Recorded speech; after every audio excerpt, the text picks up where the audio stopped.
जिंदाबाद जिंदाबाद जिंदाबाद इंसाफ जिंदाबाद जिंदाबाद जिंदाबाद इंसाफ जिंदाबाद जिंदाबाद जिंदाबाद इंसाफ जिंदाबाद जिंदाबाद जिंदाबाद यूनियन एकता यूनियन एकता यूनियन एकता जिंदाबाद जिंदाबाद जिंदाबाद कर्मचारी एकता जिंदाबाद जिंदाबाद बहाल करो बहाल करो बहाल करो पुरानी पेंशन बहाल करो यूनियन एकता जिंदाबाद पुरानी पेंशन बहाल करो प्राइवेट कर्मचारियों को न्याय दो यूनियन एकता जिंदाबाद धरना प्रदर्शन कर रही है और पुरानी पेंशन की मांग कर रही है, लेकिन सरकार अब जो स्कीम ला रही है जिसको कह रही है कि यूपीएस कह रही है, एनपीएस का आप लोग विरोध कर रहे थे, तो अब यूपीएस का भी विरोध होने लगा है, पूरे देश में आवाजें आने लगी है। क्या कहना चाहेंगे, क्या कमी रह रही है सरकार की तरफ से जो ओपीएस नहीं दे रही और नई नई चीजें ला रही है? सरकार जो ओपीएस की स्कीम लेकर आई है वो देश के साथ धोखा है। यूपीएस ही अपने आप में एक धोखा है। यूपीएस कोई पेंशन स्कीम नहीं है, पे आउट है और एक कंट्रीब्यूटरी स्कीम है। हमारा पैसा कटेगा तब हमें पेंशन मिलेगी। ये कोई पेंशन नहीं है, ओपीएस नहीं है, ये इसको ओपीएस नहीं कहा जा सकता है। इसलिए कर्मचारी उसका विरोध कर रहा है। कर्मचारी यूपीएस के साथ नहीं जाएगा। कर्मचारी आज भी डिमांड कर रहा है और इफ्सैप तो डिमांड करती है कि हमें ओपीएस चाहिए, कोई दूसरी योजना नहीं चाहिए। लगातार सरकार ये कह रही है कि हमने जो पहले दे रहे थे मिनिमम पेंशन की भी गारंटी दे दी, पेंशन में कंट्रीब्यूशन भी बढ़ा दिया, बीच का रास्ता निकालने की कोशिश हो रही है। सरकार हमेशा ये कहती है कि पेंशन का बहुत भार है, लेकिन वहीं दूसरी तरफ जो नेता हैं, जो जैसा आपने कहा सचिव हैं, वो सब पुरानी पेंशन ले रहे हैं। तो ये कितनी सच्चाई है इस बात में कि पेंशन का वजन बढ़ता जा रहा है सरकार में, इसमें और आप क्या कहना चाहेंगे? नहीं, पेंशन का वजन बढ़ता जा रहा है। और कौन सी चीज़ें हैं जिसके अंदर सरकार ने कटौती कर दी है? जो भी इनको मानदेय मिलते थे माननीयों को, आज तक किसी में कोई कटौती नहीं करी गई है। पेंशन कोई बोझ नहीं है। आज 10%, अगर भारत सरकार 10% कह रही है कि हम 10% देते हैं, 8.5% देते हैं, अगर भारत सरकार इससे अगर ओपीएस उस समय दे रही थी तो मेरे ख्याल में कोई बोझ सरकार पे नहीं बढ़ा है। ये सरकार की एक पॉलिसी है। 10% मेरा ही पैसा जब वो इकट्ठा हो जाएगा क्यूमुलेटिव होकर के, उसके बाद हमें पेंशन मिलेगी। और यूपीएस के अंदर तो अगर मेरा कॉर्पस नहीं बना तो आप जो ये कह रहे हैं ना आपको मिलेगा 50% पेंशन ही नहीं ले सकते आप। और कुछ मांगे आपकी हैं, जैसे ठेकेदारी प्रथा के बारे में आप बता रहे हैं, लगातार ऐसी खबरें आती हैं कि भाई ठेकेदारी प्रथा की वजह से लोगों को जब चाहे रख लिया जाता है, जब चाहे निकाल दिया जाता है। 4-4, 5-5 साल काम करने के बाद भी वो लगातार अस्थायी बने रहते हैं। उस विषय पे क्या कहेंगे आप? सर 5 साल की बात आपने कम की है। 5 साल नहीं, 25-25, 30-30 साल लोगों को कॉन्ट्रैक्ट पे काम करते हो गए हैं। मेरी यूनिवर्सिटी के अंदर भी 25-25 साल लोगों को कॉन्ट्रैक्ट पे काम करते हो गए। जो आदमी 25 साल से कॉन्ट्रैक्ट पे काम कर रहा है उसके बाद उसको निकाला जाता है और फ्रेश आदमी भर्ती करे जाते हैं। तो इससे बड़ा दुख नहीं हो सकता। ये शोषण है, एक्सप्लॉइटेशन है कर्मचारी का, एक आम आदमी का एक्सप्लॉइटेशन है जिसका इफ्सैप विरोध करती है। प्रथम स्थायी राष्ट्रीय वेतन आयोग की आप मांग कर रहे हैं, लेकिन वेतन आयोग तो पहले से ही है जो लगातार अपनी रिकमेंडेशन देता है और अभी भी वेतन आयोग की रिकमेंडेशन आई है। तो प्रथम स्थायी राष्ट्रीय वेतन आयोग किस तरह से उसे डिफर है, अलग है, और क्या इसमें क्या चीज़ ऐसी है होनी चाहिए जो इफ्सैप कह रही है, आप कह रहे हैं? नहीं, आप हमारी मांग है, देश का नारा है एक देश एक विधान, एक देश एक टैक्स। हमारा कहना है देश के जितने भी एम्प्लॉइज़ हैं, वो सेंट्रल गवर्नमेंट हो, स्टेट गवर्नमेंट हो, ऑटोनोमस बॉडी हो, लोकल बॉडी, जब एक देश के एम्प्लॉई, जब एक देश एक विधान है तो तमाम देश के लिए एक जैसा वेतन कमीशन तो आना चाहिए। तो वो सारे लोग आ जाएंगे जो EPS 95 स्कीम से जुड़े हुए हैं, करोड़ों 80 लाख के करीब, वो भी आ जाएंगे। क्या उनके लिए भी कह रहे हैं आप, जिनका PF कटता है, क्या उन लोगों को भी शामिल करेंगे आपकी जो मांग है उसमें? हमने देश के तमाम मेंबर ऑफ पार्लियामेंट को 3 लेटर लिखे हैं जिसमें हमने मांग की है कि आप लाखों वोटों से जीतते हैं, देश की जनता आपको चुनती है, आप देश के लोगों के चुने हुए प्रतिनिधि हैं, तो आपकी नैतिकता यह है कि जब तक देश के आखिरी नागरिक को सम्मानजनक पेंशन नहीं मिलती, आप अपनी पेंशन छोड़ने की घोषणा ये बहुत बड़ी बात कह रहे हैं आप। क्या लगता है अगर ये बात कह देंगे तो पूरे देश के करोड़ लोग, 8 करोड़ लोग, 7 करोड़ लोग कंट्रीब्यूटर हैं EPS 95 में, और सरकारी कर्मचारी, राज्य कर्मचारी, अगर ये सब मिल गए तो सरकार की तो जड़ें हिल जाएंगी और सरकार तो पूरी तरह कांप जाएगी। क्या इतना बड़ा आंदोलन बनाने की कोशिश कर रहे हैं?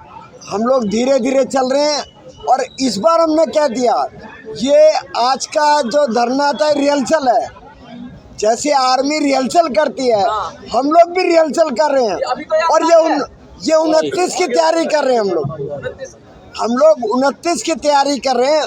और तमाम राजनीतिक पार्टियों के नेताओं को हमने कह दिया, अगर हमारी मांगों को अनदेखा करोगे, और जब एक बार पुनः रामलीला मैदान भरेंगे और देश का सारा कर्मचारी जाग जाएगा तो ये ओपीएस लेगा। मतलब ये अंतिम आप कह रहे हैं कि अंतिम प्रयास होगा और एक जबरदस्त प्रयास होगा।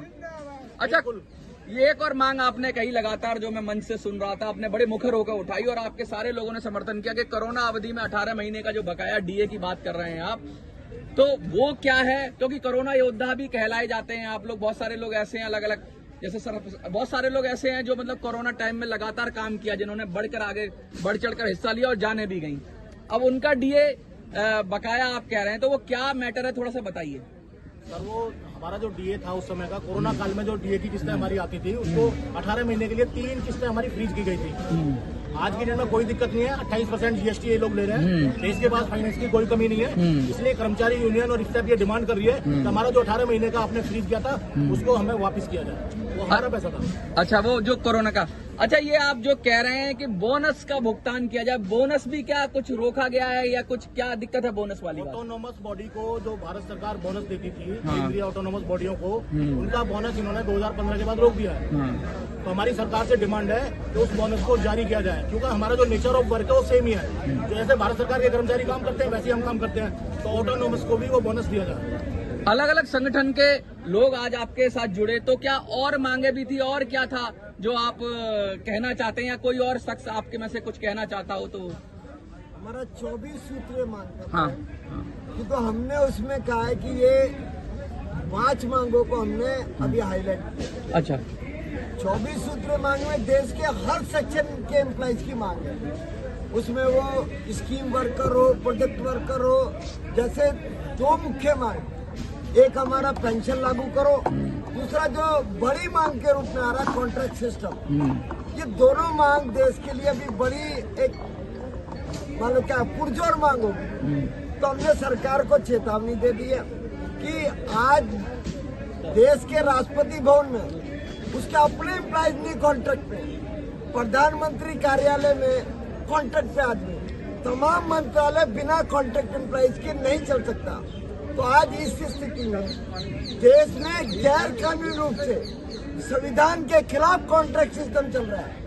श्रम मंत्रालय का contract labour regulation abolition act 1970 है, जिसका तमाम भारत सरकार, तमाम राज्य सरकारें उल्लंघन कर रही है। तो ये तमाम मुहिम कच्चे पक्के कॉन्ट्रैक्ट रेगुलर सब कर्मचारी धीरे धीरे इकट्ठे होंगे और सरकार को बता रहे हैं कि समय रहते आप छेद जाओ, नहीं तो हम चेताना जानते हैं। प्रेम जी, अगला जो हमारा होगा, इस बीडी मार्ग पे 250 एमपी है, हम तमाम अपने कार्यकर्ताओं को बीडी मार्ग खड़ा कर देंगे, एक भी एमपी को घर से निकलने नहीं देंगे हम। ऐसे तो आंगनबाड़ी वाले, आशा वर्कर सब आपके साथ खड़े हो जाएंगे, तब तो सरकार को लेने के देने पड़ जाएंगे। ये तो क्या करना चाह रहे हैं आप? क्या सरकार की नाक में दम करना चाह रहे हैं? ऑलरेडी आंगनबाड़ी, आशा, स्कीम वर्कर, प्रोजेक्ट वर्कर इस सब का पार्ट है, क्योंकि आज उनकी मांग नहीं थी इसलिए हमने उनको नहीं बुलाया। जब हम 24 सूत्रीय मांग पर लड़ाई लड़ेंगे तो आप देखोगे आंगनबाड़ी, आशा, तमाम तरह के वर्कर आप मैदान में खड़े। मतलब आप कर्मचारियों के हित की बात कर रहे हैं, लेकिन अभी जो लेबर कोड है, 4 लेबर कोड की बात हो रही है, उस पर भी कुछ कहना चाहेंगे, प्रकाश डालना चाहेंगे कि भाई, क्योंकि इफ्सेप तो लगातार अलग अलग मुद्दे उठाता रहता है। तो आज वैसे तो ओल्ड पेंशन स्कीम की बात ज्यादा हो रही है, लेकिन मैं वो भी जानना चाहता हूँ प्रेम जी, क्या उस पर भी कुछ कार्रवाई करने की आपने आगे प्लान बनाया है? ये अधिनियम एक कोड है, तो अधिनियम देखने से अधिकार लगता है, कोड लगने से लगता है कोड हो गया। हाँ, तो ये जो अधिकार से वंचित करना चाहते हैं, 46 जो कानून है उसको 4 कोड में तब्दील करना चाहते हैं। सरकार पिछले कई साल से उसको पास करके बैठी है, लागू करने की हिम्मत नहीं जुटा पा रही है। तो मैं समझता हूँ ये जो व्यापक आंदोलन की तैयारी कर रहे हैं। और एक बात, सरकारी कर्मचारी वो ताकत है, मैं कभी कभी भाषण में बोलता हूँ कि अगर चीफ जस्टिस ऑफ इंडिया ये कहे कि देवेंद्र शर्मा जी को फांसी लगानी है तो वो ऑर्डर तालीम नहीं करवा पाएंगे। ये गवर्नमेंट एम्प्लॉइज की ताकत है। देवेंद्र जी, बड़ा जोशीला भाषण था, बड़ा शानदार भाषण था आपका। अंत में कंक्लूड करते हुए कुछ कहना चाहेंगे जो चैनलों के माध्यम से, अलग अलग चैनलों के माध्यम से लोग देख रहे हैं, उनको कोई संदेश देना चाहेंगे? मैं एक संदेश तो ये देना चाहता हूँ कि इस समय देश की न्यायपालिका है, सर्वोच्च न्यायालय ने जो कॉन्टेक्चुअल है, जो 10 साल से ज्यादा से काम कर रहा है, किसी भी संस्थान के अंदर अगर उसको 10 साल रेगुलर नेचर का काम करते हुए हैं, तो भारत के सर्वोच्च न्यायालय के माननीय 2 जजों की बेंच का डिसीजन है 30 जनवरी 2024 का, जिसमें उन्होंने साफ साफ कहा है अगर किसी कर्मचारी को जिसका काम रेगुलर प्रकृति का है और उसको 10 साल से ज्यादा हो गए हैं, तो उसको रेगुलर ऑब्जर्व होने का उस सिस्टम में हक है। उसके बाद बहुत सारे हाई कोर्टों ने अपने डिसीजन दिए हैं।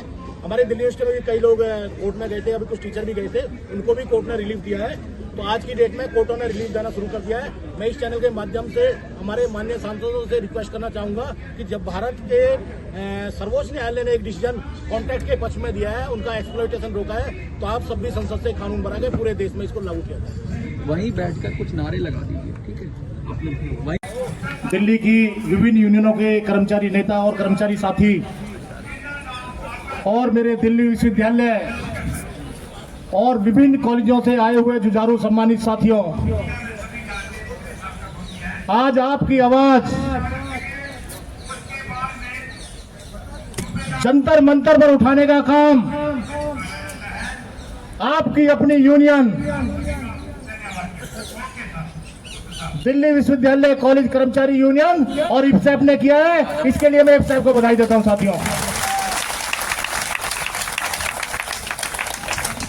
साथियों, ये वो जगह है जिसकी आवाज से सरकारें बदल गई।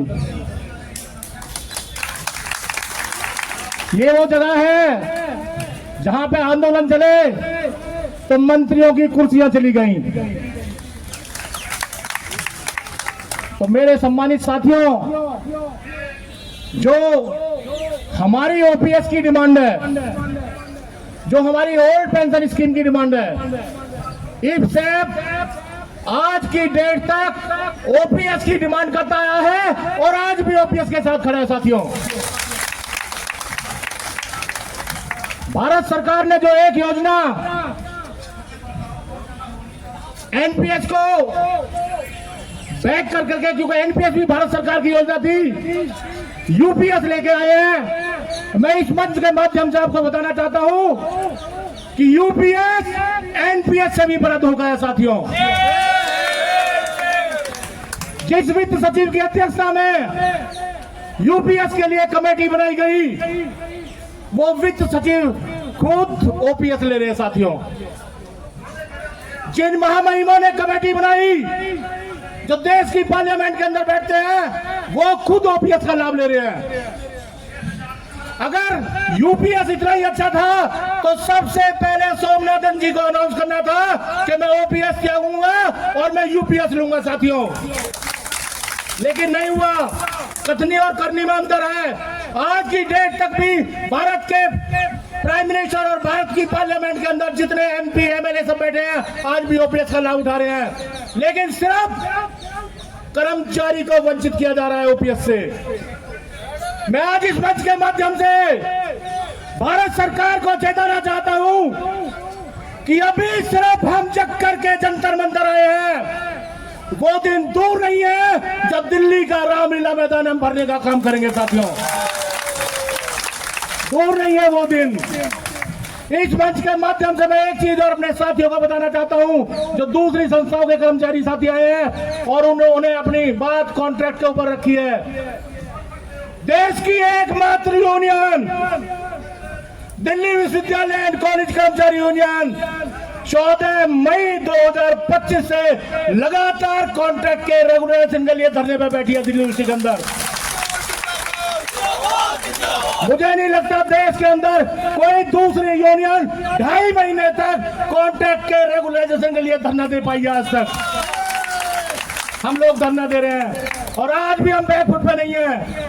कल फिर हमारा धरना होगा दिल्ली यूनिवर्सिटी में। और मैं इस मंच के माध्यम से इप्सैप के समस्त पदाधिकारियों को, चाहे वो गाजियाबाद से आए हैं, चाहे वो अलीगढ़ से आए हैं और चाहे दिल्ली में यूनियन चलाते हैं, आप सबको आमंत्रित करता हूं कि आप गेट नंबर 4 दिल्ली यूनिवर्सिटी पे कल अवश्य आए साथियों। दूसरा साथियों, भारत सरकार में जो कर्मचारी बैठेगा उसको बोनस मिलेगा, ऑटोनॉमस को बोनस नहीं मिलेगा। हम इस मंच के माध्यम से भारत सरकार से मांग करते हैं, हर रात के बाद सुबह होती है, जब रात घनघोर होती है तो कोई सोचता है दिन नहीं निकलेगा, लेकिन मैं इस मंच के माध्यम से भारत के प्रधानमंत्री को चेताना चाहता हूं, हर रात के बाद सुबह होती है, या तो हमारा बोनस वापस करो, नहीं वो सुबह आपके लिए नहीं आएगी। फिर 18 महीने का हमारा डीए फ्रीज किया, क्या दिक्कत है भारत सरकार को?